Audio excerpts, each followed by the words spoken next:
So the aim of what we're doing in this lesson is to say, okay, we've got an idea of a target market. Now we're going to give some figures around it, because we're trying to convince investors that they want to invest in our business through the basis of having an excellent marketing plan.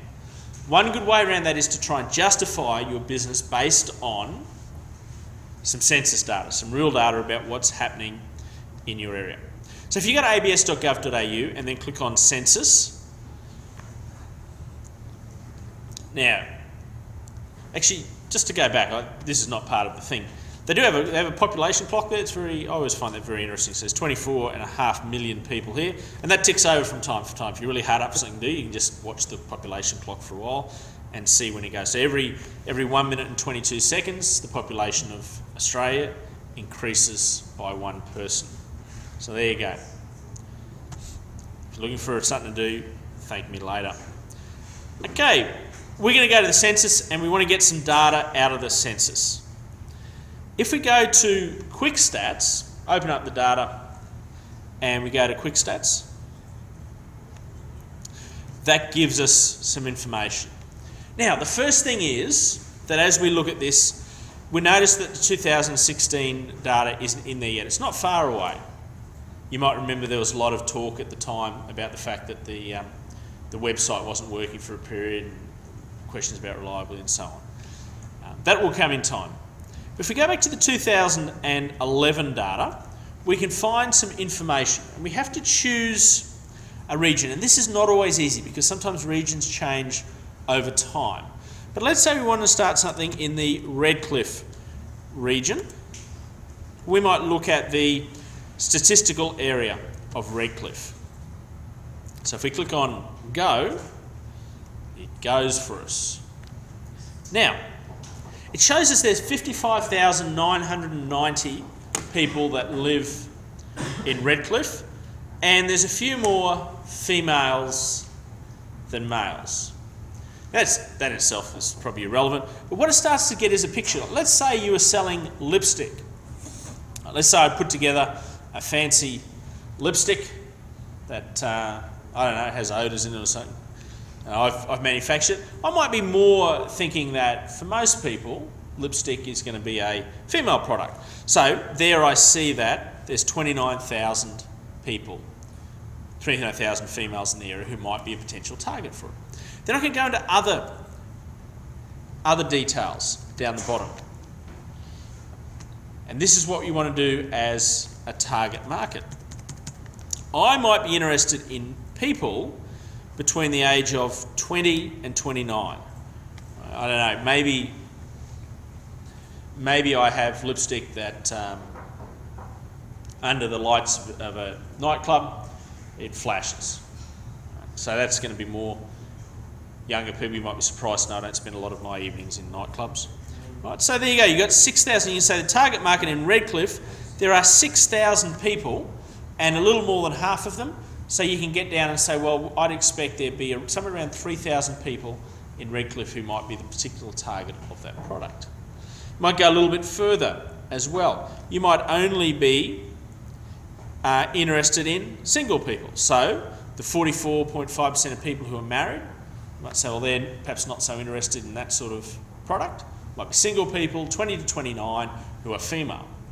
And you can say, well, we know that 44.5% of people are married, so we can assume that 56% are not married, and work out the size of the population there.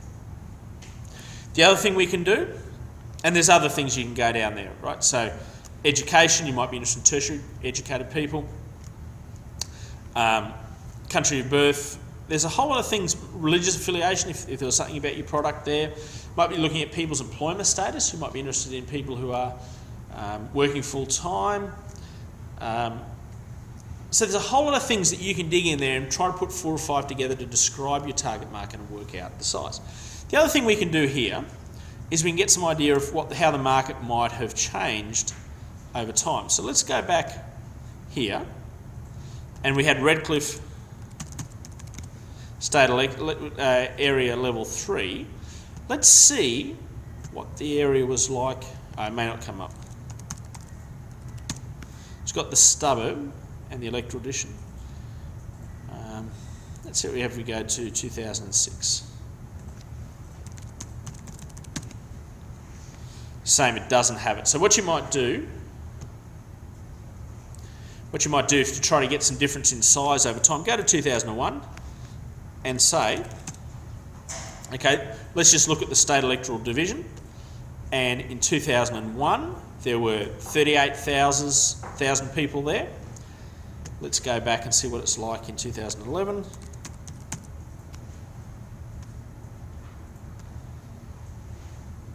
Now there's 46,000. So it shows there's a fairly significant amount of growth that's happened over the last 10 years. So that's another area that you could use and look at what the growth is over time.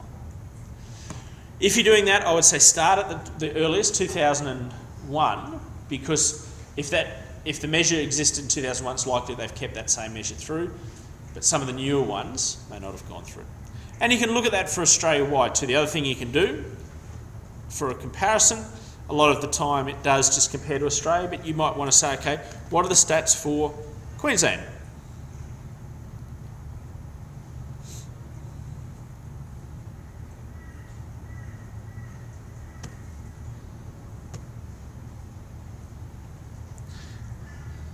Let's see. Queensland State and Territory. It tells you there's 4.3 million people who live in that area.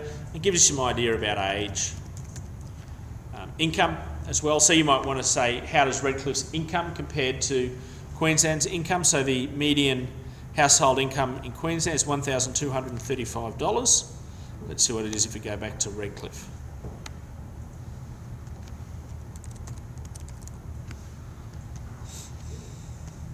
$1,235 compared with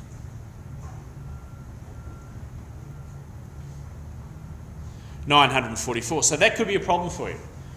The median income, the income in Redcliffe is a little bit lower than the average in the state. That might be great for some services. Let's say, for example, you want to start a fast food chain, a pizza restaurant. That might be great for that, because people there mightn't go to fancy steak restaurants and things like that.